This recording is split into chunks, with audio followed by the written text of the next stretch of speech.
Bienvenue au podcast Les Deux Jetis, animé par moi, Hugo Prince et Kevin Caboret. Aujourd'hui, c'est un épisode spécial parce que vous avez dit qu'on allait avoir des invités. Puis aujourd'hui, j'ai mon ami Louis-Philippe Cléroux. Hey, Louis-Philippe, comment ça va? Ça va super bien, toi? Ça va, merci. Écoutez, moi, avant, quand je faisais le podcast, c'était un peu plus structuré, mais on a décidé, Kevin et moi, d'éviter quelqu'un, genre un ami, quelqu'un qui est bon dans son domaine, juste pour passer du temps, puis être comme plus chill, puis lui poser des questions par rapport à son parcours, sa vie et tout. Fait que, tantôt, Louis-Philippe, quand on était dans l'auto, on parlait de marathon parce que tu as fait les demi-marathons de Montréal juste récemment, c'est ça? Ouais, c'était ce dimanche. Ah ouais? Je suis encore raqué. Ah ouais? T'as fait combien de kilomètres, genre? C'est un demi-marathon. Généralement, c'est 21. 21 kilomètres. T'as-tu trouvé ça tough, difficile?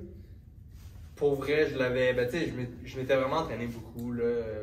Beaucoup, quand même. Là. Donc, c'était pas si dur que ça, mais je te dirais. J'ai toujours fait du sport. Fait que, quand tu donnes mon objectif, mettons, faire un demi, faire un marathon, ça dépend de où tu pars aussi. Là. Ouais.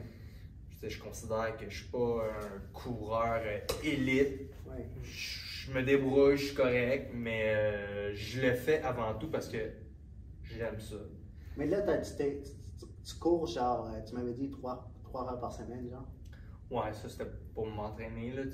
Généralement, je cours peut-être pas 3 fois semaine. Mais la dernière année, j'ai essayé d'être assez à mon affaire. Ouais. Je courais environ 3 fois semaine. Pour te préparer au marathon, genre Ouais. demi-marathon? Ouais. Mais avant, tu faisais genre quoi, une fois par semaine? Au moins une fois, là. 1-2 fois par semaine. Là. Pour le fun, là, je courais un petit peu plus, là, un peu plus longtemps aussi. C'était un petit peu plus structuré. Deux journées, je faisais des intervalles. Okay. Pour pousser mon cardio, puis j'essayais de faire une grande course par semaine. Quand je dis grande course, c'est minimum 10. Je faisais 12, 15. J'ai fait. Sans s'arrêter, genre? S'arrêtais-tu? Le but, c'est de ne pas arrêter. Mais non, j'arrête jamais là, à part si je cours, puis j'ai soif, puis j'ai plus d'eau, puis je veux aller la remplir à quelque part. Mais sinon, j'arrête pas. Mais c'est le fun que tu en parles parce que Kevin est aussi, depuis l'année passée, je pense que tu as repris la course, mais tu as commencé à courir plus. Là. Moi, plus souvent, là, mais il me demandait si je courais, mais il y a couru. Là. Moi, c'est comme, de temps en temps, je fais des 5 km pour le fun, là, mais j'essaie de faire comme une grosse course par année. Mais il y a quelques années, je courais dans, comment ça s'appelle? Ça s'appelait Course pour Run to End Poverty. Ah, Ok. Mais c'était comme le fondateur de ce mouvement-là est parti, ils sont en train de rebrand ça. Ok. Fait que, pour lutter contre la pauvreté, genre. C'est ça, une course de même. Ouais. À Montréal. Ouais. Ok. Ça c'était nice, là. C'était comme avec des amis de McGill et tout. Ok. Depuis ça, moins souvent. Mais moi, tu sais, honnêtement, j'aime pas ça courir. Je pense que je sais pas vraiment la technique pour, puis le cardio. J'imagine que plus tu cours, plus tu développes ton cardio, plus c'est facile, genre. Ouais, mais tu sais, c'est vraiment pas tout le monde qui aime ça courir, puis c'est bien correct, là, t'es pas obligé de courir, là, du sport, il y en a plein. Là. Moi, c'est toujours ça, je me suis dit, pour moi, personnellement, le sport, c'est primordial. Ouais. Je sais pas quelque chose, je veux dire. Moi, j'en ai besoin, puis je cours pas pour. On en parlait un petit peu tantôt, mais tu sais, je cours pas pour être. Sincèrement, je cours pas pour être en forme. Ouais. Je cours parce que ça me fait du bien, tu sais. Ouais. Puis j'aime ça surtout, mais c'est juste encore mieux parce que c'est bon pour ta santé. Mais genre, Kevin, lui, avec les cégeps, je pense que tu as appris à courir la bonne façon, la bonne forme, je sais pas. Ouais, de façon plus efficace. Ouais. Juste parce que avant, quand je courais, je me faisais beaucoup de douleurs au genou. Là. Ah, ça, c'est en affaire. Ouais. Parce que j'attirissais pas de la bonne façon. J'y allais vraiment tout mon poids sur mes talons et tout, et puis ça se faisait sentir. Mais juste en réajustant ma forme et tout, ça après. Le premier mois c'était tough là, parce qu'il fallait juste défaire mes habitudes et tout, mais maintenant c'est chill. Là, ouais. Mais non, mais ça c'est sûr, là, t'as tout le mal à quelque part. Là. Pour vrai, moi, la dernière année, moi, la seule affaire que j'espérais, c'est de pas. J'ai souvent comme des périostite. Ok, c'est-à-dire? C'est comme, mettons, au niveau du tibia. Tibia, ouais. Je pense que c'est comme une fracture. Une bonne fracture. Une mini. Non, mais c'est comme. Je pense que c'est comme une mini fracture. Okay. Ça fait mal. Là, ça, comme ça, c'est quand t'es trop tendu parce que tu cours trop. Okay. C'est vraiment au niveau du tibia. Là. Ça devient dur, genre? C'est-tu comme du lard? Ben, je sais pas, mais c'est un peu aussi, je pense. Là, pour vrai, je connais pas ça. Là, okay? Mais je pense que c'est aussi quand t'es. Le stress peut causer ça, puis quand t'es périostite, c'est que ton os il est rendu tellement tendu qu'il est plus sensible à, mettons, à craquer, à casser ou des choses comme ça. C'est pas bon. Ça, c'est-tu à cause que tu cours trop, genre? Ou juste... Mais ça peut être ça. Ça veut dire que, exemple, quelqu'un qui court pas puis commence à courir comme un malade 3-4 fois semaine, mettons, puis ton corps est pas habitué, ben c'est que tu vas commencer à avoir. En tout cas, je vais parler pour moi, là, je vais pas parler pour tout le monde, mais moi personnellement, si je commence à courir trop one shot, puis je vais pas graduellement, 100% sûr, je vais commencer à avoir mal au tibia. Puisque c'est comme un choc nerveux, ton corps il dit slack un peu, tu cours un peu trop. Le mollo, genre, faut pas que tu fonces trop. C'est ça. C'est pour ça que c'est bon d'y aller graduellement, là, mais. Mais justement, quand tu as fini les demi-marathons, comment tu t'es senti? J'imagine que c'est quand même, en demi-marathon, c'est quand même intense. Genre. Quand tu es arrivé à la ligne d'arrivée, t'as-tu fini premier? Non, pas du tout. Pas du tout. Quand on arrête les podcasts, mais non, j'ai du monde là-bas, là, des caniers, ils sont des malades. Ben oui. Pour le demi-marathon, je pensais que c'était plus pour le marathon. Pour le marathon, mais le demi-marathon aussi, il y a du monde qui sont super bons. J'ai dû finir mettons, dans la moyenne. Homogène vers la fin, genre. Non, mais tu sais, mettons, c'est combien? C'est 21 km. Moi, je l'ai fait en 1h58. La moyenne, moi, je l'ai fait avec mon frère. Lui, il l'a fait en 1h46. Puis, tu sais, je veux dire, ça paraît peut-être pas beaucoup, là, 46-58, mais c'est quand même comme. 10 minutes, genre, presque. De différence, mais c'est quand même beaucoup quand tu y penses. Tu sais, qu'on part en même temps, mais exemple que je suis 10 minutes avant toi, c'est quand même gros. Là. C'est quand même. Mais souvent, c'est juste avoir un pace un petit peu plus vite, vu que c'est sur une longue distance, qu'à la fin, tu vas voir la différence. Mais est-ce qu'il t'attendait, ton frère, à la fin? Là, il était devant la ligne d'araignée? Non, du tout. Ah, shit. Je le cherchais, moi, je me disais, il va peut-être m'attendre, mais non. Mais c'est-tu le fun de faire ça avec un membre de ta famille, genre ton frère, de courir ensemble, genre? Ben écoute, j'aimerais ça te dire que oui. mais on n'a pas couru ensemble parce que dès qu'on est parti, il est parti plus vite que moi, puis je pense 5 minutes après, je l'avais perdu. Mais de le faire ensemble, il y a quelque chose de symbolique. Même si tu n'étais pas à côté de toi tout le long, j'imagine d'aller ensemble. Je pense que vous êtes allés ensemble dans le même auto, peut-être, je sais pas. Oh ouais. Mais... Non, même pas, on s'est retrouvés là-bas. Ok, mais donne-moi d'avoir un projet ensemble, on va le faire ensemble, genre la même journée. Ouais, puis c'est ça aussi, tu sais, mettons, si on regarde pour s'inscrire là, à ces courses-là, je pense que c'était comme 120$. Ok. Tu sais, pour. Je pense que c'était gratuit. Non, faut que tu payes, mais tu sais, quand tu le penses, tu payes, mettons, 120$ pour courir. Peut-être tu pourrais courir comme dehors, comme ça, puis comme. Mais c'est vraiment comme l'ambiance, c'est l'engagement que tu te donnes durant l'année. Tu dis, voici mon objectif, tu aussi, tu as un chandail, là, ça rentre un peu là-dedans. Puis, mais c'est vraiment le challenge tout au long de l'année de savoir, de se dire, OK, je vais faire le demi-marathon, fait que j'ai, ou le marathon. Fait que c'est le commitment que tu as tout au long de l'année pour justement réussir à le faire. Puis, tu sais, au final, que tu l'aies pas, que tu marches un peu ou peu importe, je pense qu'il ne faut pas se comparer, il faut juste le faire pour soi-même. C'est soi contre soi, je peux dire. Mais en même temps, tu parles que tu avais déjà booké ça depuis l'année passée, genre. Ça doit faire 1 an. Puis depuis cette année-là, tu t'es donné l'engagement de vraiment sortir courir 3 fois par semaine. Mais j'ai toujours couru comme un peu. Avant. Mais c'est sûr que là, j'ai peut-être couru un peu plus. Là. Mais tu sais, j'ai fait plus attention là, aussi au niveau de. Exemple, boire de l'alcool. T'as buvé de l'alcool, là. On est sortis ensemble. Ok, arrête. Mais quand même, je buvais quand même moins qu'avant. Puis même, mettons, Tu sais, mettons, là en ce moment, là, si je pense à la dernière fois que j'ai pris de l'alcool, Ah non, t'es. pour vrai, ça doit faire un bout quand Ouais, même. arrête, parce que pour ta fête, genre, quand j'étais venu du Pérou, on avait même bu de l'alcool, mais t'étais pas aussi sous. Mais la dernière fois qu'on était ensemble, genre, avant que je parte au Pérou, t'étais sous en salle, genre. C'était quelle date? C'est pendant le début de l'été, là. Avant que je parte. Ok, mais combien de fait? Une couple de mois, là? Ouais, genre au mois de juin, genre 3 mois. Ok, c'est Ouais, pas si long.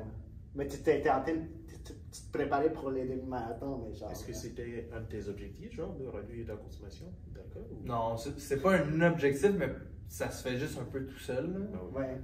Parce que, crime, tu t'es entraîné quand même toute l'année, fait que, tu sais, tu veux pas arriver pis Avec être une belle mort, là, pis arriver tout croche, ouais. Quand c'est même. sûr. Fait que, tu fais quand même plus attention, là. Tu mangeais-tu bien ou sais-tu genre. Je mangeais surtout moins, je te dirais. Ok. Mais, ouais, je mangeais, tu sais, je faisais plus attention. Mais je pense que tout se fait tout seul. Le fait de courir plus, tu te sens bien. Après une course, moi, en tout cas, personnellement, ça me tente pas d'aller manger de la scrap. Ouais, je comprends. Tu Ouais. sais, fait que tout se fait un peu tout seul. Puis moi, c'est ça que j'aime dans le fait de s'inscrire à une course, c'est comme le commitment. Ouais, Je l'engagement. pourrais me dire, ok, je vais essayer de m'entraîner, faire le même entraînement, de mieux manger, puis de courir un 21 km à la fin de l'année comme par moi-même. Mais au final, ça serait quand même différent, puis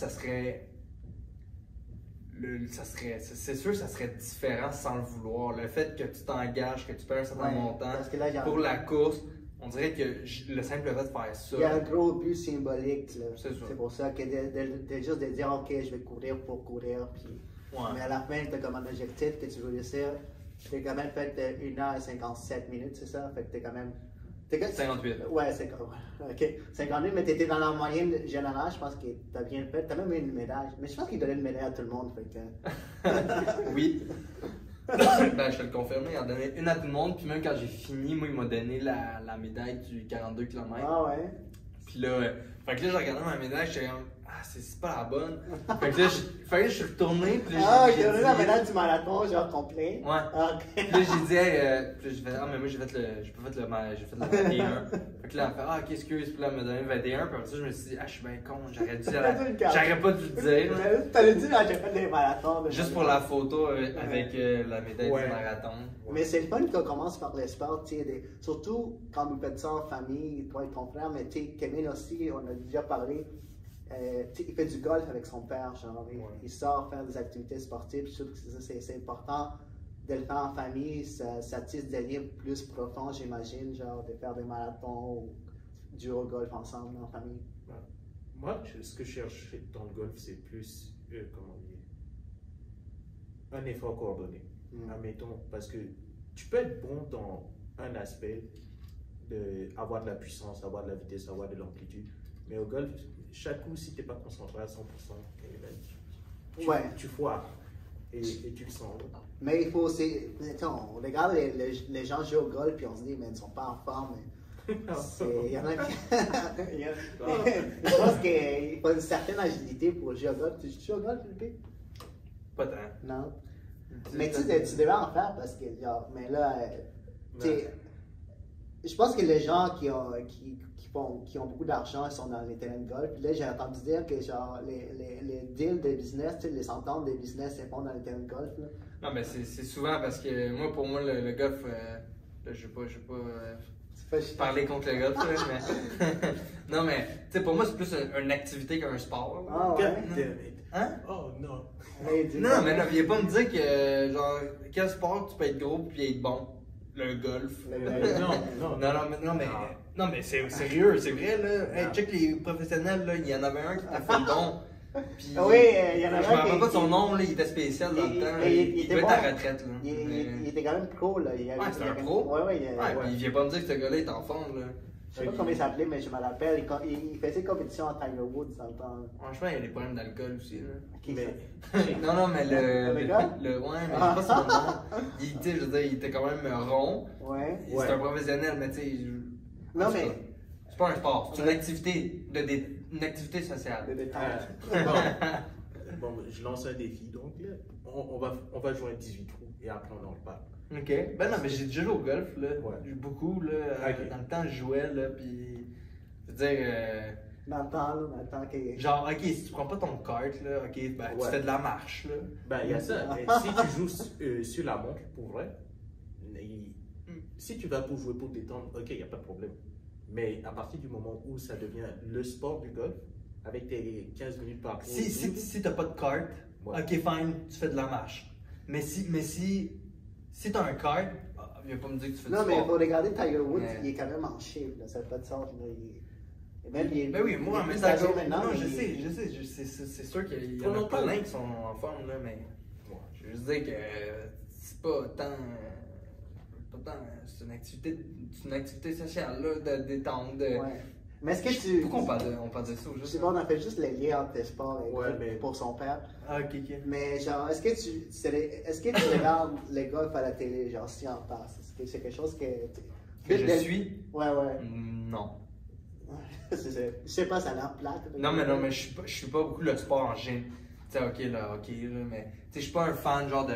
Je vais écouter le sport tout le temps à TV, pis Ouais. tout, là. Mais j'aime plus le faire que d'autres choses, là. T'es pas un fan des Canadiens, là? Tu regardes-tu les Canadiens? Ouais, je vais l'écouter, là. Oui. Mais t'es allé au game, je t'ai vu aller au game des Canadiens. Là. C'est ça, l'année passée?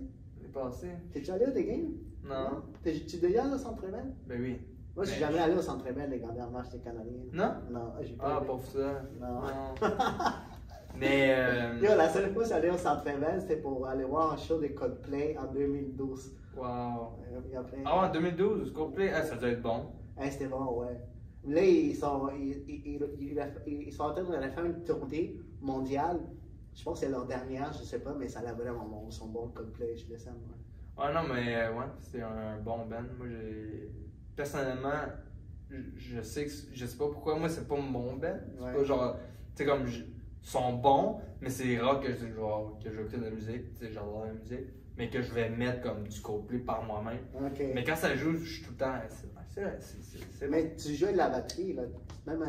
on était déjà pour Edouard Petit, puis tu es venu ici, puis tu m'avais dit tantôt que tu faisais des cours Ouais. de batterie, genre. Ouais, ici, ouais, c'était cool avec Mario, mon prof. Non, il est vraiment bon, puis.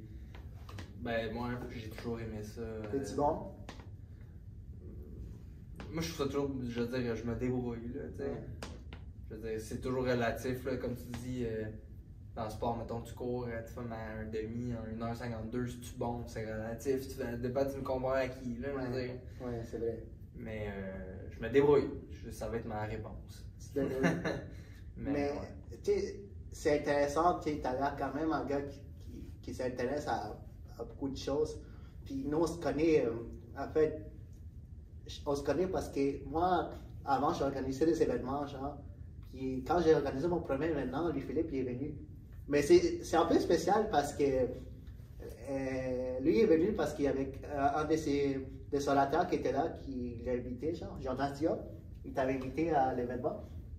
Ouais. Ouais. Ben, qui m'avait invité, il m'avait dit plutôt que lui il allait puis qu'il y avait un événement. Là. Ouais, ouais. Fait que- Oh, ok, il m'avait invitation. invité. Ouais. Fait que, tu sais, fait que nous, je me rappelle, l'entrée c'était genre 20$, puis. Mais je pense pas qu'on prenait cash. On prenait pas. Non, vous preniez juste cash. Ouais, non, on avait une machine Square, mais elle marchait pas. Bon, c'est Puis ça. Antoine Antoine et Roddy, on a organisé ça ensemble. Il n'arrivait pas, tu sais, le Philippe il arrive avec sa carte, puis nous, Antoine il prend la machine, puis il passe, ça marche pas, puis Antoine il shakeait, genre en train de faire la machine de même. Puis là, c'est comme ça, J'étais relax. Ouais, moi je pensais dans ma tête, Il n'y a là, pas de stress. tu sais, dans ma tête, c'est vraiment une mauvaise impression. Je pense que le gars va partir. Puis là, on dit, on peut pas faire la machine. Est-ce que tu es capable d'aller sortir de l'argent, genre, au guichet d'à côté? Puis là, le Philippe, il dit OK. Puis moi, je pensais qu'il allait pas revenir. Puis là, il revient avec un 20$. J'étais comme, oh shit, il veut vraiment être ici. Il veut être là, ouais. Ben, moi, ma question, c'est qu'est-ce que vous avez fait avec les autres? Les autres, ils ont payé en ligne, la plupart. Tu sais, Ah ouais? ouais, tu pouvais payer par Eventbrite. Ouais. C'était en ligne déjà, là. T'es arrivé ton billet. Fait que les gens, ils ont payé d'avance. Ouais. Fait que, Mais Jonas, il t'a pas envoyé les liens pour Non? Ah, ça fait un bout, je me rappelle plus. Moi, mon point, c'était comme. La façon qu'on s'est rencontrés, c'est que tu es revenu à l'événement, même si on t'avait donné une mauvaise impression au début, genre, j'imagine. Mais hein. Mais, tu sais, depuis ce temps-là, on a gardé une amitié. Là, ça fait quoi, 4 ans? Là? Amitié, on se calme. Là. Amitié avec de même. Ouais. Même Kevin, c'est non? C'est une joke. Tout de même. Mais c'est vraiment nice parce que moi, ce que j'admire de toi, c'est ta façon que tu dis souvent que ta plus grande passion, c'est de vraiment connecter avec les gens. Là. Je pense que tu es quelqu'un qui aime les gens. Ça te fait-tu penser à quelqu'un, ça? Connecter avec les gens? Moi, ça. Ben, initialement, attends, mais. Je vais faire une parenthèse. Ok, ouais, c'est vrai. Mais initialement, c'était vraiment avec mon projet, là. Ça doit faire comme 5 ans. Là. Ouais. Ça fait un bout, là, mais. Avec Aime ton cerveau, le projet que j'avais parti. Là. Initialement, c'est ça qui a un peu tout déclenché. Là, Aime ton cerveau. Que j'allais vers. Dans le fond, mon but, c'était. Parce que je me disais, OK, bon, c'est cool, là, je vais partir un projet pour avancer des fonds pour une cause en particulier, mais. Tu sais, fait que ce projet-là a fait en sorte que je suis rentré en contact avec certaines personnes. Puis c'est là que ça l'a créé, que j'ai développé des relations avec des gens que je suis rentré en contact avec. Mais il y avait tout le temps un objectif en arrière de tout ça. T'sais. Puis oui, c'est vrai, j'aime ça connecter avec les gens et tout. Mais initialement, je le faisais aussi. C'est pour tes projets que tu avais à ton cerveau. Puis, c'est ça. Ben, juste pour dire, tu es conseiller financier. Puis avant, tu étais à ton compte. Fait que c'était vraiment juste pour tes projets que. En fait, il n'aime pas les gens, c'est ça. Ouais. Il fait ça par intérêt, genre. Mais non, mais c'est sûr que la relation humaine est là-dedans. Ouais. C'est sûr que j'aime ça d'une façon ou d'une autre. Là, est-ce que si tu veux, on pourrait, genre. Parce que peut-être il y a des gens qui connaissent pas ton cerveau, puis l'histoire derrière ça, c'est quelque chose que tu vas en parler. Moi, je trouve ça vraiment inspirant. Ah, ça me dérange pas. Pose-moi des questions. Mais ton cerveau vient du fait que tu avais fait un AVC quand tu étais plus jeune, non? Ouais, ben c'était à 20 ans. Ouais. Puis, c'est ça, c'était genre, je m'en allais. Du hockey, genre? Non, non, c'était un samedi parce que, je vais faire une parenthèse, là, mais tu sais, souvent, là, quand on est jeune, on pense qu'on est invincible, puis c'est normal. Je veux dire, quand tu es en santé, comme tu vas bien, tu penses que tu es invincible, Ouais. puis c'est normal, là. Mais c'est tout le temps quand tu perds quelque chose que tu te rends compte à quel point tu étais chanceux de l'avoir. Ouais. Puis moi, c'était un peu ça qui m'est arrivé. Là. Je veux dire, moi, tu sais, j'étais en santé, je fais du sport, tu sais, je fume pas non plus encore aujourd'hui, là, mais tu sais, ce matin-là, je me suis réveillé, jamais j'aurais pu penser que j'aurais fait un AVC. Là. Puis, on va se dire, moi, ça a changé ma vie, là, carrément. Là. Puis, tu sais, je suis plus la même. Ok, les gens vont peut-être dire que je suis la même personne, mais comme chimiquement, moi, je suis plus la même personne, je le sais, je ne me sens plus pareil, tu sais. Mais, je vais pas rentrer trop, là, mais, tu sais, c'est un peu ça.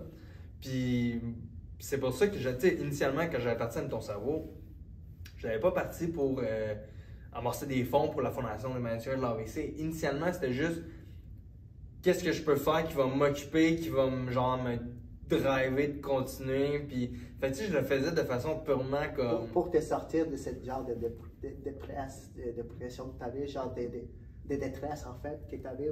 Ouais, mais tu sais, moi j'ai jamais fait de dépression, by the way. Ouais.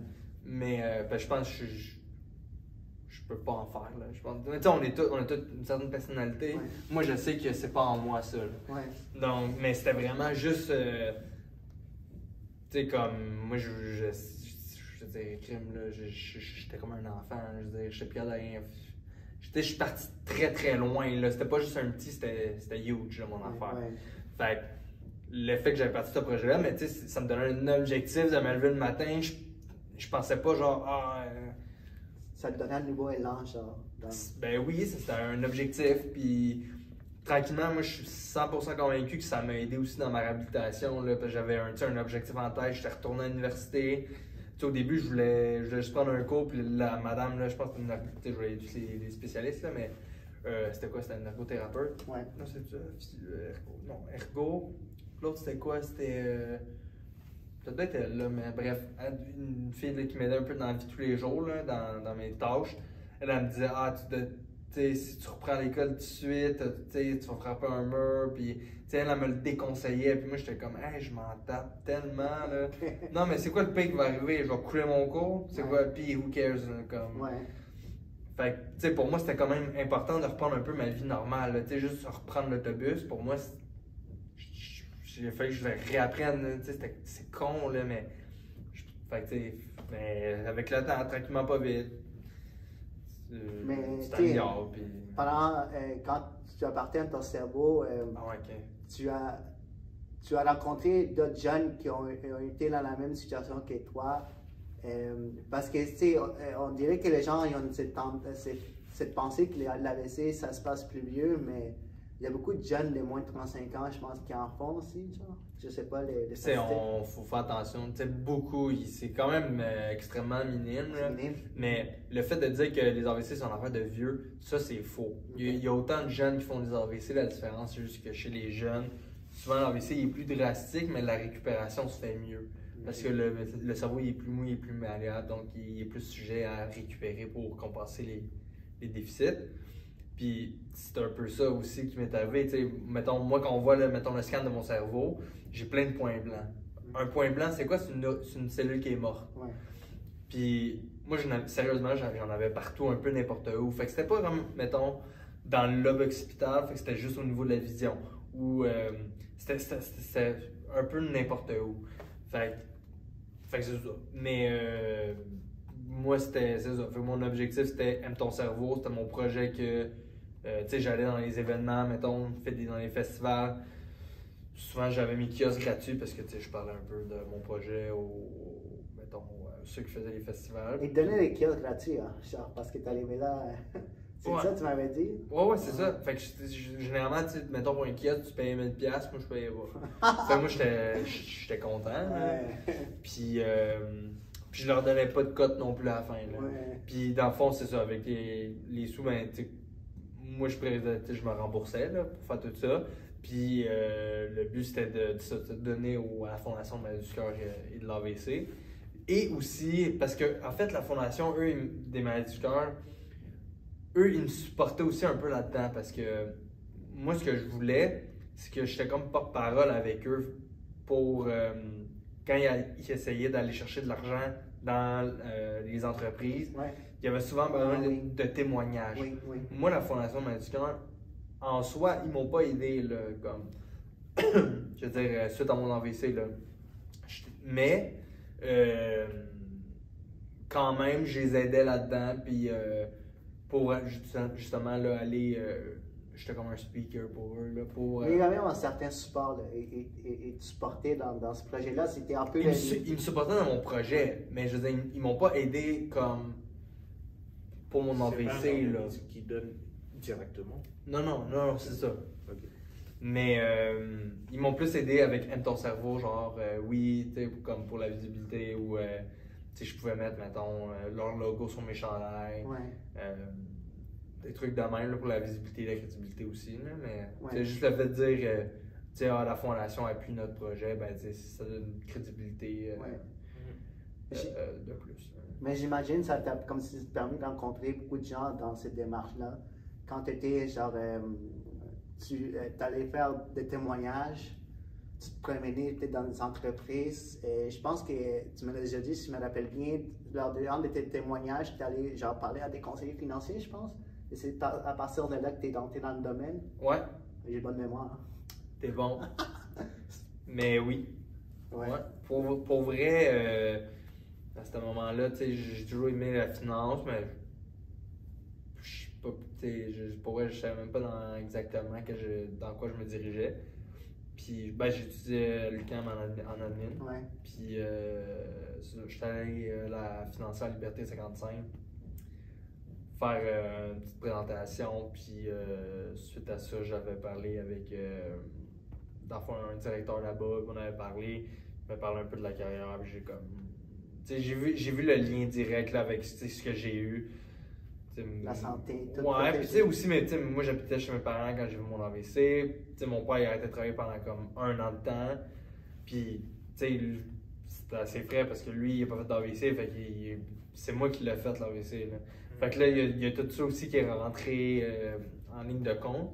Puis là, j'ai découvert un peu les finances personnelles. Ouais. On attend le mot assurance, on a le coup de partir en courant là, souvent. Ouais. Mais il y a plein d'affaires qui sont.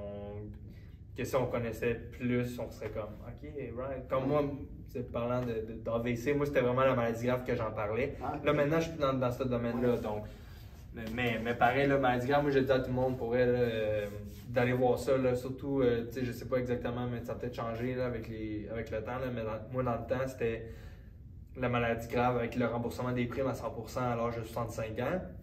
Moi, la façon dont je voyais ça, c'est de l'épargne forcée. C'est-à-dire que, puis en même temps, c'est comme une équipe de hockey où toi, t'aimes bien le soccer. Là. Le soccer, comme chaque joueur sur le terrain a sa position. T'as le centre, t'as les ailiers, t'as les défenseurs, t'as le gardien de but. Chaque joueur a sa position. Quand on parle de finances, d'argent, c'est un peu la même affaire. T'as tes placements qui sont tes joueurs offensifs. Okay, t'as peut-être une business qui est ton joueur offensif aussi. Mais si tu as juste des joueurs offensifs, je veux dire, c'est bien beau, mais j'imagine. Faut trouver tes erreurs. Ta défense, c'est tes REER puis ton CELI, genre. Tes défenses? Ouais, c'est non, ça, c'est tes attaques. Ah, ouais. C'est de l'investissement, c'est des attaquants. Défenses, c'est quoi? C'est tout ce qui est protection des assurances. Ok. Fait que tes épargnes, c'est quoi? C'est plus attaquant, genre, une épargne? Ouais. C'est pas au cas où tu arrives quelque chose? Tu sais, mettons, moi la fois je disais, c'est, mettons, CELI, c'est quoi? C'est tes joueurs de centre. Pourquoi? Parce que c'est flexible. Okay. Tu peux faire beaucoup de choses, tu peux mettre de l'argent pour des projets à court, moyen, long terme. Si finalement tu as besoin de l'argent qui est dedans, ben c'est toujours accessible. Tu peux le retirer, c'est non imposable. Tu as tes ailiers, ton REER, projet de retraite, tes wingers. Fait que tu sais, sont eux pour aller scorer. Là. Okay. Puis régime enrichissement d'épargne études pour tes enfants, parce que tu prends une vision à long terme, l'éducation. Ouais, c'est tes ailiers. À DEF, tu as ton assurance vie, invalidité, maladie grave. Ben, en fait, tes défenseurs, c'est maladie grave, invalidité. Puis ton goaler, c'est quoi? C'est l'assurance vie. Ah ouais. Fait que, si l'assurance vie est plus là, ben, tu sais, c'est fini, c'est la fin de la game, il y a un but, t'es mort ou whatever. Mais c'est une bonne, c'est une bonne explication, je trouve. Tu parlais-tu comme ça avec tes clients, genre? Ben ouais, un peu, là. Ben, oui, ton assurance vie, c'est ton collab. Mais oui, c'est vrai. C'est une bonne façon de le dire, genre. Parce que honnêtement, nous, Kevin et moi, on a fait un peu pré-médical. On s'entend, il y a plein de choses sur pré-médical, mais c'est pas ça le rapport. Fait qu'on est un peu dans le domaine, genre, quelques temps. Puis il y a beaucoup de gens qui sont vraiment, genre, qui comprennent pas les finances, qui comprennent pas les assurances, invalidité, assurance vie. Puis il y en a même qui n'ont pas d'assurance jusqu'à maintenant. Fait que, tu sais, la façon que tu l'expliques, c'est une bonne façon plus simple qui peut rejoindre peut-être des plus jeunes. Parce qu'honnêtement, on m'a tout le temps dit, plus tu le prends jeune, tes assurances, tu payes moins cher. Genre. Ben oui, c'est sûr. Là, t'en parles à 10 ans, quoi. Mettons, tu te prends pour couvrir ton hypothèque, 400 000, ça coûte quoi? Ça coûte rien. Oui, mais une assurance vie, quand dans ta vingtaine, tu n'as pas vraiment des dettes, rien. Là, pourquoi tu prends une assurance vie? Si, exemple, que tu n'as aucune dette ou peu importe. Mais ça dépend. Premièrement, tu protèges ton assurabilité future. Fait que c'est déjà quelque chose. Tu sais, exemple, moi, est-ce que je peux me faire assurer pour les maladies graves? Non, je comprends, oui. Non. Mon frère, lui, il a pris le remboursement de maladies graves avec le remboursement des primes à 65 ans.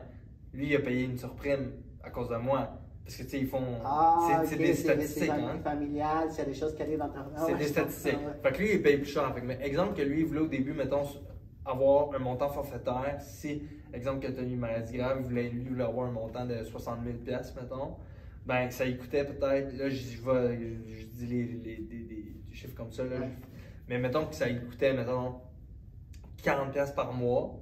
Ben, là, mettons, pour avoir le 60 000, ben ça va peut-être coûter, je sais pas moi, 52 $ par mois à cause que avec les statistiques puis les antécédents familiaux, dans le fond, il y a plus de risques que lui qui réclame un jeune âge, donc qui va payer plus cher. Parce qu'il demande, puis bon, dans ta famille, il y a eu des antécédents. C'est ça. Il check tout le temps, là, tu sais, mais de l'autre côté, fait que dans ce temps-là, qu'est-ce que tu fais? Ben, si lui, il voulait mettre, mettons, il y avait un budget de 40$ par mois, ben, mettons 40$, puis au lieu d'être protégé pour 60 000, tu vas être protégé pour 52 000. Puis, au bout de la ligne, à 65 ans, tu vas encore pouvoir réclamer 100% de l'argent que tu as mis de côté si tu n'as jamais été atteint d'un AVC. Si, exemple, ben, d'un AVC ou d'une maladie grave, le cancer, crise cardiaque, whatever. Puis si tu atteint, ben, mettons exemple qu'à l'âge de 50 ans, il pogne une maladie grave, il va avoir le montant pour lequel il a souscrit en montant forfaitaire libre d'impôt. Fait que tu sais, c'est pour vrai, pour moi, c'est un no-brainer. Tu regardes les statistiques, tout le monde autour de soi, on connaît tout du monde qui a eu des cancers cardiaques ou des AVC ou autres. Là, je parle de ces trois-là, mais il y a plein d'autres maladies qu'on peut aller chercher. C'est juste parce que c'est les trois plus communes. Mais nuance. Parce que on a déjà eu cette discussion autour de la maladie grave, mais pour moi, ça a toujours été la position de OK, où est-ce que tu en es dans tes revenus, là? Où est-ce que tu en es dans ce que tu dépenses? Et pour moi, quelqu'un qui a juste pas de fonds de côté, pas de fonds d'urgence, peut-être qu'il faudra commencer par là. Ben oui, mais c'est sûr qu'il y a des 100%, c'est sûr qu'il y a des étapes, là, mais je veux dire, au début, quelqu'un qui commence dans la vie, c'est peut-être pas sa priorité, puis c'est peut-être bien normal aussi, tu sais.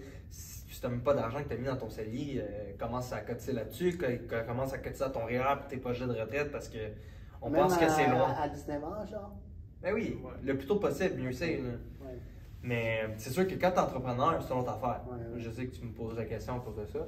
Mais non, mais toi, tu es travailleur autonome, je veux dire, tu investis aussi dans tes projets puis tout. Fait que l'argent, tu sais, peut-être que ta business plus tard, ça va être un actif que tu vas pouvoir vendre plus tard. Fait que tu sais, c'est du cas par cas. Hein? Mais il y a quelque chose que je vais revenir au début quand tu parlais d'assurance vie, puis même si tu es jeune. Puis là, tu as dit c'est bon pour ton assurabilité, c'est-à-dire, ça veut dire quoi ça? C'est bon pour. Ah non, mais c'est juste exemple. C'est comme un crédit, genre. Non, mais c'est comme exemple. Moi, j'ai pogné une maladie grave. J'ai pogné une maladie grave, mettons, à 20 ans. Ben, essaye d'en souscrire une après. Il faut que je paye des surprimes, genre monstrueuses. Donc, ça vaut pas la peine. À 19 ans, puis tu es jeune, tu payes moins cher. Fait que là, tu vas être sûr d'avoir ce montant-là pour le restant de tes jours. À 25 ans, tu attrapes une maladie, là, tu sais, tu vas en avoir, tu vas avoir de quoi pour ça. Mais en mettant après 25 ans, après que tu as ta maladie, tu peux t'assurer, ça va coûter plus cher. Ouais. Ben, dans le fond, c'est des statistiques, fait que tu vieillis. Puis... Ok. Ça, c'est si tu prends une vie entière ou universelle. Une temporaire, tu veux dire? Ben, non, si tu prends une temporaire, ça va expirer. À part si tu prends une T100. Oh ouais. Non, mais c'est sûr que ça expire, mais je veux dire, exemple que tu prends une T10, ça va coûter bien moins cher que si, mettons, parce que pour les jeunes, là, moi je parlais de la maladie grave, là, mais si on parle de vie, parce que là tu parles de vie, mais ça c'est un peu différent, il y a différentes mentalités, mais pour les jeunes, moi je recommande tout le temps de prendre une temporaire, il y a des étapes par étapes. C'est sûr que ça prend une temporaire, mais au niveau de la survivabilité, si tu utilises ta temporaire, tu auras les supprimes après de toute façon.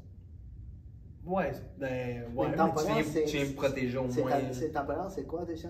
Ok, admettons que une T10 c'est une couverture sur 10 ans. Ben, si pendant ces 10 ans, il t'arrive quelque chose. Tu peux avoir tes 20, tes 10, l'année que tu veux. C'est ça. C'est juste un exemple, tes 10. Ça, c'est temporaire, ça? Ouais. Permanente, c'est-à-dire c'est jusqu'à la fin? Plus ou moins. Il y en a différentes, mais ça peut être jusqu'à la fin ou si tu veux laisser un héritage ou. Mais tu as des options que tu peux recacher l'argent aussi avant. Fait que temporaire, si je la prends pour 10 ans, après 10 ans, c'est fini, genre. Tu peux renouveler un autre contrat. Ça coûte plus cher. Parce que tu en général, oui. Mais une permanente, c'est-tu le même prix jusqu'à la fin? Mais en même temps, je pense qu'une permanente à 65 ans, ça va augmenter. Ben, chaque année. Chaque année, ça augmente, une permanente. C'est-tu une permanente ou une temporaire? C'est différent les deux. Quelqu'un qui a cotisé à son CELI, à son REER au maximum, il cherche encore des façons de payer moins d'impôts. Tu as des polices universelles que tu peux faire fluctuer dans l'argent aussi. Tu as une portion qui va être libre d'impôts ou les permanentes aussi, donc avec les participations.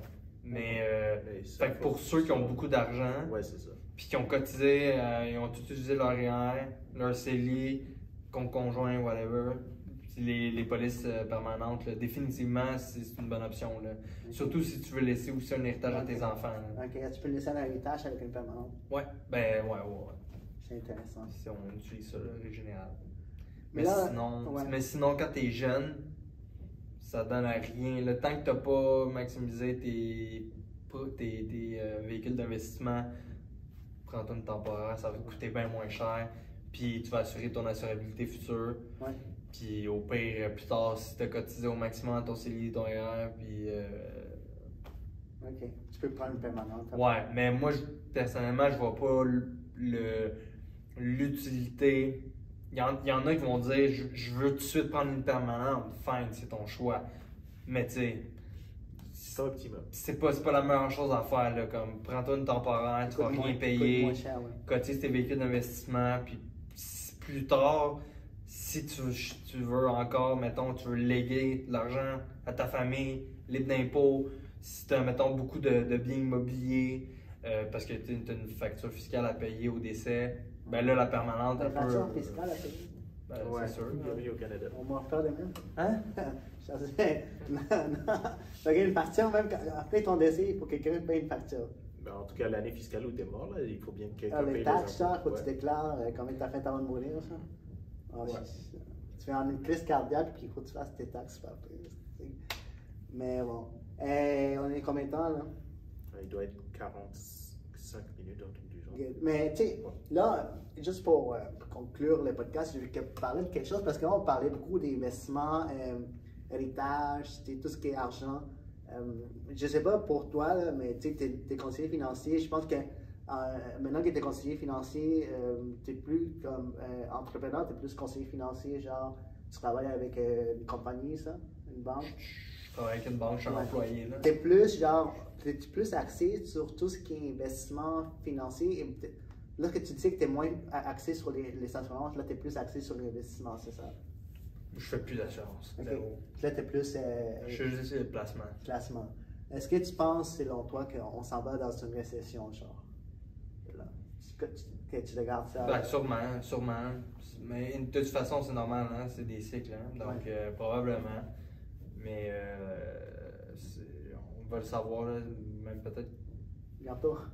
Ben oui, là, mais tu regardes, là, mettons juste quand tu vas au Subway en ce moment, coûte combien ton sandwich? Ça coûte cher, là? L'épicerie coûte cher pour de vrai. Tout coûte cher, fait que tu sais, maintenant, si tu veux mettre des sous de côté, fais des choix. Quand tu fais ton épicerie, tu sais, c'est con à dire, là, mais des fois, c'est des petites actions qu'au final, ça va faire une grosse différence. Ouais. Mais ça, justement, c'est là que je voulais te poser la question, mais tu l'as répondu. C'est que qu'est-ce que tu conseilles aux gens? Fait que là, tu dis vraiment regarder en détail tout ce que tu dépenses, genre. Ben oui, puis c'est toujours la même chose, c'est de se payer en premier. Et quand tu dis ça, c'est quoi? C'est. Ben, regarde, tu reçois ton site de paye. C'est quoi tu fais en premier? Ben, regarde, tu mets de l'argent pour tes placements futurs, tes projets que tu veux avoir. Si tu veux partir avec ta famille en vacances, ben, tu mets, mettons, 200$ par mois dans ton CELI pour ton projet que tu as avec ta famille. Puis, tu sais, après ça, un coup que tout ça a été réglé, ben, le reste, tu peux le prendre l'argent puis tu fais ce que tu veux parce qu'au final, tu sais que tes objectifs de retraite, tes objectifs familiales, ben, tout a été planifié. Mais en même temps, je comprends que tu dis ça, mais il y a beaucoup de gens qui t'écoutent parler et disent mais moi, j'ai plein de factures à payer, de Philippe, là, je peux pas me permettre des vacances et mettre de l'argent de côté. Là. Ok, ben. Écoute, fais plus d'argent, ou sinon, puis on va dire ok, ouais, mais tu sais, c'est pas de même, ok, fine. Mais sinon, c'est actif, passif. Faites un budget. Un budget. C'est élémentaire, mais c'est primordial. Là, je veux dire. Tu regardes tes dépenses, puis souvent, quand on met sur papier, tu fais tabarouette. Tu sors tes relevés, là, puis tu regardes ça, tu dis tabarouette, je dépense beaucoup là-dedans. Ou même ceux qui font des efforts, genre, ils ont vraiment plus d'auto, ils se remportent, ils prennent l'autobus, les métros, ils font plein d'efforts, puis là, ils rentrent chez eux, puis là, ils disent j'ai pas assez d'argent. Est-ce que tu penses que si tu regardes l'ensemble de ça, il va y avoir des choses qui dépensent trop, genre? Même quelqu'un qui dit, OK, je fais tout le maximum, j'économise partout, j'ai pas d'auto, je vais à l'épicerie, j'ai des coupons, mais à la fin de la journée, j'ai pas d'argent. C'est une question de son salaire n'est pas assez élevé ou j'ai juste quelque chose quelque part qui dépense trop. Ça dépend, il fait combien? Ouais, c'est au niveau de salaire. Hein. Non, mais tu sais, on peut en parler de long en large, je veux dire, actif, passif. C'est ça. Ça finit juste là. Si c'est une personne qui fait 100 000 par année, lui, il peut se permettre de dépenser beaucoup plus dans un certain secteur qu'une personne qui va faire 50 000 par année. Ouais. Il n'y a pas de magie, là, je veux dire. Rendus là, c'est des choix personnels que tu fais. Mais tu sais, aujourd'hui, tu as des gens qui vont faire 200 000 par année qui vont être peut-être plus pauvres que la personne qui va faire 70 000 par année au final parce que il y a plein de dettes, c'est ça. Fait que tu sais, il y a toujours de façon de faire, mais c'est des choix personnels. Hein? C'est pour ça que les conseils financiers, c'est d'abord et avant tout, je ne vais pas dire un psychologue, mais c'est pour ça qu'il y a une grosse aspect humain là-dedans, là, parce que c'est de s'asseoir, c'est de comprendre le client, c'est quoi ses objectifs, puis c'est de mettre ça sur papier, puis d'offrir des recommandations basées sur la conversation qu'il y a eu, les priorités du client, puis en fonction du marché financier aussi. Mais l'aspect émotionnel, il y a un gros aspect là-dedans aussi. Fait qu'un conseiller financier est vraiment basé sur l'aspect humain. Là. Parce que j'ai entendu des gens dire que sont juste des crosseurs qui veulent avoir leurs primes puis leurs choses là en arrière. Mais ça, c'est du passé, là, je veux dire. Peu importe, même de plus en plus, puis moi, ça fait pas longtemps qu'avant, j'étais à mon compte, mais tu sais, plus là, mais même les banques, là, c'est rendu beaucoup plus humain que c'était avant. Ouais. Puis au final, comme, ça reste que les banques, c'est super lucratif, là, puis le but premier des banques, c'est quoi? C'est de faire de l'argent. Ouais. C'est une entreprise en soi, c'est une business. Là. C'est comme n'importe quelle entreprise aussi. Son but, c'est de survivre à long terme puis qu'elle soit viable financièrement. Je veux dire, il n'y a aucune entreprise qui va naître puis qui va avoir comme objectif de faire faillite. Ça n'existe pas. L'aspect financier doit toujours bien aller puis c'est ça qui va être représenté, l'aspect financier puis la santé de l'entreprise. Ouais. Mais c'est... Il faut quand même que, en tant que toi-même, en tant que conseiller, tu fasses un revenu, puis l'employeur qui t'emploie, il faut qu'il fasse aussi des profits. Genre, tu peux pas juste. C'est mieux que tu gardes l'aspect humain, puis c'est ça qui te différencie. Mais en même temps, genre, t'as une entreprise derrière toi, puis toi, en tant que personne, il faut se faire de l'argent. C'est beaucoup. Hein. Avec tout ça, moi, j'ai juste une question. OK, on parlait du fait que ce soit très mathématique, les finances et tout. Oui, mais il y a un côté qui est juste un fait naturel, un fait humain. Ben oui, mais c'est très humain aussi. Là. Oui, c'est que on est dans des situations différentes. Moi, je suis né dans un pays d'Afrique de l'Ouest. Ouais, ça c'est sûr, c'est sûr. Tu n'es pas forcément dans les... techniquement, peut-être qu'on peut dire qu'on a les mêmes chances, mais c'est beaucoup plus difficile pour quelqu'un qui naît dans la campagne dans mon pays que pour quelqu'un qui naît au Canada. Je suis d'accord. Mais as-tu un message pour quelqu'un qui trouve que c'est trop difficile? Les finances? Trop difficile, je veux dire. Les finances. Ça peut être difficile, hein? Il y a des gens qui ne comprennent pas ça. Toi, trouves-tu ça difficile de se passer une entreprise? Une entreprise, c'est quand même complexe, mais c'est juste d'avoir une idée, passer à l'action, puis genre d'avoir le revenu. Là, puis, comme mettons, quand je suis parti dans la compagnie de livraison, j'avais juste mon sel, puis les pages jaunes, c'est le cahier de pages jaunes. J'ai appelé des compagnies. Là, j'ai réussi à avoir des compagnies. Puis là, tu passes un plan avec des prix. Là, tu leur proposes, là, ils vont accepter, là, ils transfèrent. C'est vraiment simple, genre, c'est un transfert d'argent pour un service, genre, ou un produit. C'est la même chose. C'est le même. Ouais. Ça. Mais il y a quelqu'un qui peut-être nous écoute de chez lui. On part tous de places différentes, là. Ouais. Ça, je suis 100% d'accord. Mais ça reste que le concept reste le même. C'est-à-dire le concept. Non, mais je veux dire, tu sais, exemple, toi, tu es parti en affaires, tu es parti sur mon entreprise. Qu'est-ce que tu as fait? Tu as commencé tranquillement. Au début, peut-être tu ne savais pas tout, puis c'est normal. Tu as commencé ta compagnie, tu as pris un bottin, tu as pris un téléphone, tu as commencé à appeler des gens, tu as fait la première action. C'est de même tranquillement pas vite, tu t'es trouvé des contrats. ton entreprise a grossi tranquillement, tu t'as acheté quelques actifs, mettons, tu t'as acheté un camion, après ça, là, tu as fait plus de ventes, tu as fait un site internet, tu as augmenté ta visibilité, hop, là, tu as eu plus de commandes, là, après ça, tu as fait plus de revenus, tu as pu la réinvestir. Il y a pas par rapport aux finances, tu dirais dessus, c'est genre. C'est de commencer tranquillement. Ouais. D'avoir de quoi qui t'amène l'argent, puis de voir qu'est-ce que tu fais avec ton argent. Regarde, mettons que si tu n'es pas capable de mettre 100$ aux 2 semaines de côté, je veux dire par mois. OK? Commence avec moins. Tu es capable de mettre combien? 50? Mets 50. Puis tranquillement, pas vite, essaye tout le temps d'en mettre un petit peu plus. Un petit peu plus. Puis tranquillement, pas vite, à un moment donné. Pour être, tu t'en rendras même pas compte. Mais en même temps, le concept plus simple, c'est OK, je fais 100$. Et là, la première étape dans le finance, qu'est-ce que je fais avec ça? Je prends 50, je le mets de côté. À chaque 100, je mets 50. Puis à un moment donné, je me retrouve avec 1000$. Qu'est-ce que je peux faire avec ces 1000$? Je peux l'investir, je peux partir. Ouais. Mais ça, c'est la version un peu idéaliste du monde, parce que je sais que c'est pas un problème que nous pouvons résoudre ce soir.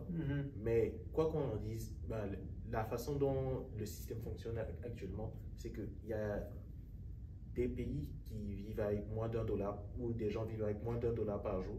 Ouais. Et c'est ça qui fait en sorte que dans d'autres pays, on puisse acheter un iPhone à 200 pièces. Ouais, c'est vrai. Et juste, c'est plus sur cet aspect-là des finances que je veux avoir ton avis. C'est, OK, penses-tu que ces personnes-là, il y a une façon de coexister avec eux? Penses-tu que... De coexister avec eux, qu'est-ce que tu faisais? Je sais ça veut dire quoi coexister, là, mais... Oui, c'est plus dans le sens... Penses-tu que les gens seraient prêts à payer plus si ça veut dire que ça amènerait la qualité de ces gens, la qualité de vie de ces gens? Moi, je pense qu'on... c'est de plus en plus, là, parce que l'aspect humain est important, puis les... Moi c'est un peu plus à l'extérieur des finances, mais je comprends ton point. Moi, je pense que la vraie solution là-dedans, ça va être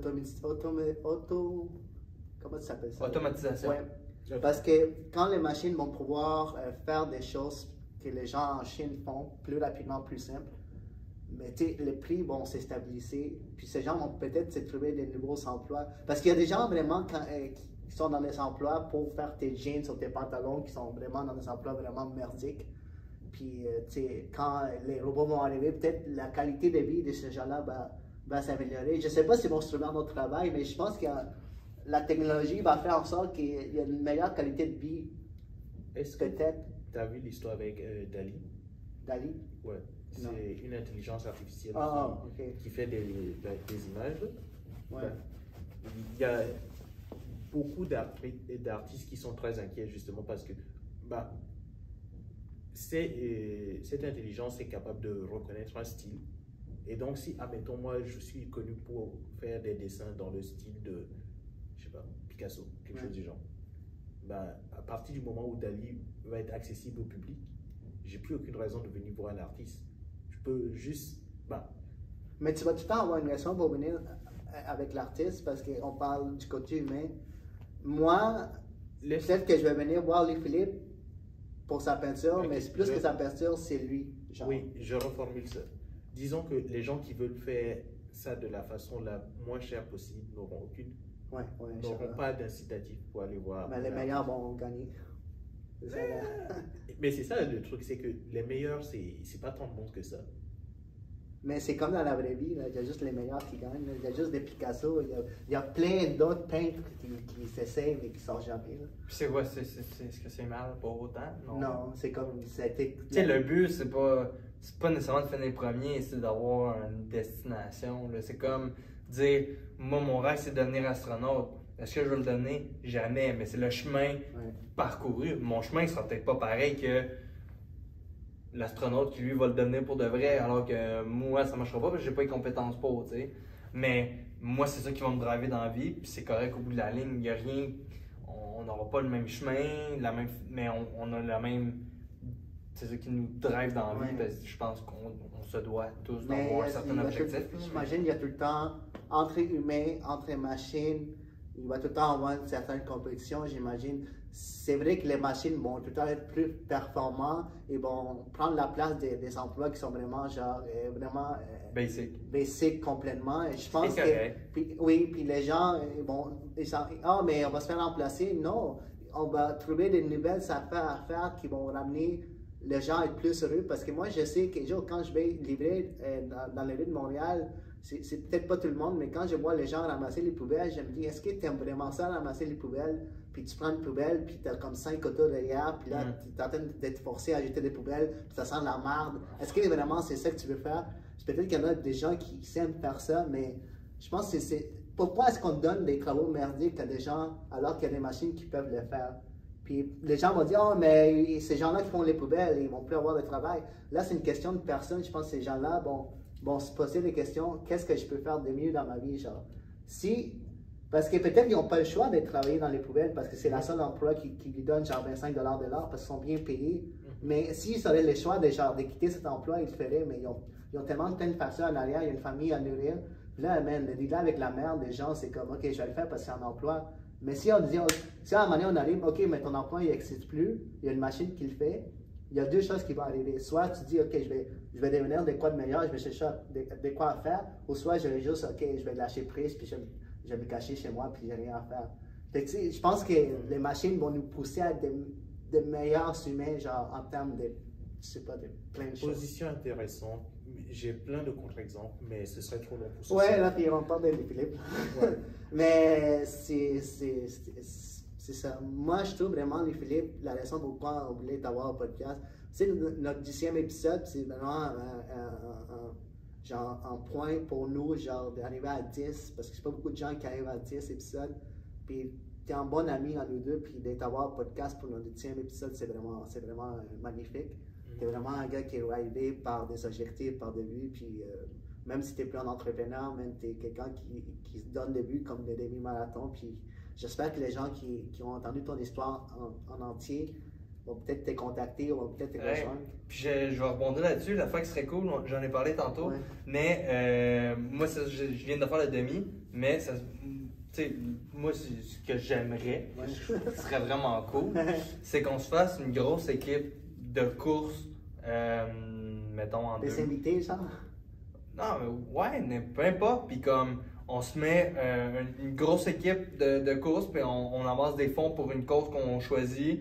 Puis ça va être le nom de votre podcast, là, mettons exemple. Ouais, fait que tu veux on se fait une team là, à la fin de l'année. Pour le demi-marathon, genre? Genre le demi-marathon, puis tout le monde, on est. Tout le monde pitch, genre. Avec le team, là, dis-le, le nom de ton podcast. Les deux GT podcasts. Ouais, je sais pas si vous avez un logo, là, mais. C'est la moitié de ma face, moitié de sa face. Bon, je sais, avec le logo, mettons. Tu sais, qu'on peut mettre sur le chandail, puis on part, puis on... Puis chacun, genre, met en 10, met le montant d'argent qu'ils veulent pour la cause qu'on veut. Ouais, pour la cause, ou, tu sais, puis ça peut être aussi juste l'objectif de dire on court ensemble. On se prend en main, puis on court tout le monde ensemble. Fait que tous les invités qui viennent, eux, tu sais, tout le monde est invité, mettons, pour ceux qui vont le voir, ça leur tente, parlez-en à Hugo ou à Kevin, puis qu'on se fasse une grosse team de course à la fin de l'année. Puis ceux qui veulent être, mettons, commanditaires, ils vont pouvoir vous commanditer sur vos chandails. Ça, c'est en 2000. C'est l'objectif, c'est ça. On court tout le monde ensemble. C'est un objectif de Jedi. Hein. Fait que si vous voulez devenir des Jedi, il faut que vous venez courir. Vous savez comme en mois de septembre 2023, ça nous donne une année pour plein d'invités. Mais vous avez déjà un avantage. Vous courez déjà. Moi, il faut que je me mette en shape. Ah, mais pas d'excuses. Hein. Encore là, on part pas tous de la même place côté forme. Mais au final, si tu veux le faire, tu vas le faire. Tu sais, c'est comme... C'est ça que j'aime de faire des podcasts. C'est des conversations qu'on a comme avec toi, avec des invités, ou moi et Kevin. Fait que j'espère que ça intéresse les gens qui écoutent, qui regardent vraiment. Merci les Philippe d'avoir participé au 10e podcast des deux GT. On va te revoir certains. Je pense qu'à chaque 10, 100 000, on va voir les Philippe. On ramène plus Philippe. 10, 100 000, ça va être exposant 10. Mais au 100e, c'est déjà booké, c'est les Philippe. Mais vraiment. Exposant 2. bref. Ouais, merci. Ben, fait plaisir. C'est vraiment un podcast. Merci à vous. N'oubliez pas de vous abonner sur la chaîne YouTube, Spotify, Apple Podcast. On est partout. Puis merci encore, c'est vraiment apprécié. Puis on se revoit au prochain podcast. Ciao. Puis, quoi de neuf? Pas grand chose, là. Hey, je sais pas de quoi on va parler, hein. Bah, juste chill. Moi, c'est pas. Bon, comme les premiers épisodes, c'est plus d'être à l'aise devant la cam et tout. Puis, Ouais, mais moi, je trouve que c'est pas weird, genre, qu'on soit juste de même, là. non. Non? Bah, si on aura un concept, On parle à qui? On se parle entre nous ou on parle à quelqu'un? On se parle entre nous. Et de temps en temps, il y a quelqu'un qui pose des questions. C'est qui pose des questions? Mais en ce moment, il n'y a personne. Ok, il va du monde là? Non, pas là. Mais l'idéal, ce serait qu'il y ait du monde. Qui pose des questions? Ouais, mais on va pas savoir qui c'est. Ah, ok, genre, tu checks sur ton sel en même temps, genre? Bah, on aura un écran et tout, là, mais là, vu qu'aujourd'hui, il n'y a personne de toute façon, Ouais. il va juste avec le sel. Ok, non, mais tu veux dire que le monde pose des questions en ligne, genre? Ouais. Ok. Et on peut... bah, Mais anyway, c'est pas un live, là. non, là, c'est pas live. Ouais, C'est ça. Mais l'idéal, ce serait d'amener ça en live. Ok. Intense en live, hein? Podcast d'une heure en live. Oh shit!